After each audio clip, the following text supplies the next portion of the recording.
ಫೇಸ್ಬುಕ್ನಲ್ಲಿ 2025ರ ಅಕ್ಟೋಬರ್ನಲ್ಲಿ ನಜೀರ್ ಮಂಗಳೂರು ಎಂಬ ಫೇಸ್ಬುಕ್ ಖಾತೆಯಿಂದ ಎಐ ತಂತ್ರಾಂಶದಲ್ಲಿ ತಿರುಚಿದ ವಿಡಿಯೋವನ್ನು ಶೇರ್ ಮಾಡಿ ಸಮಾಜದಲ್ಲಿ ಕೋಮು ದ್ವೇಷವನ್ನ ಹುಟ್ಟುಹಾಕಲು ಪ್ರಚೋದಿಸಿರುವ ಪ್ರಕರಣದ ಆರೋಪಿ ಬಡಗಬೆಳ್ಳೂರು ಗ್ರಾಮದ ಕೊಳ್ತಬಜಾಲ್ ನಿವಾಸಿ ರಫೀಕ್ ಎಂಬಾತನನ್ನ ಪೊಲೀಸರು ಬಂಧಿಸಿದ್ದಾರೆ.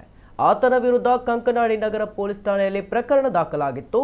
ನಜೀರ ಮಂಗಳೂರು ಎಂಬ ಫೇಸ್ಬುಕ್ ಖಾತೆಯಿಂದ ಆರೋಪಿಯು ವಿಡಿಯೋ ಶೇರ್ ಮಾಡಿರುವುದು ಪೊಲೀಸ್ ತನಿಖೆಯಿಂದ ದೃಢಪಟ್ಟಿತು.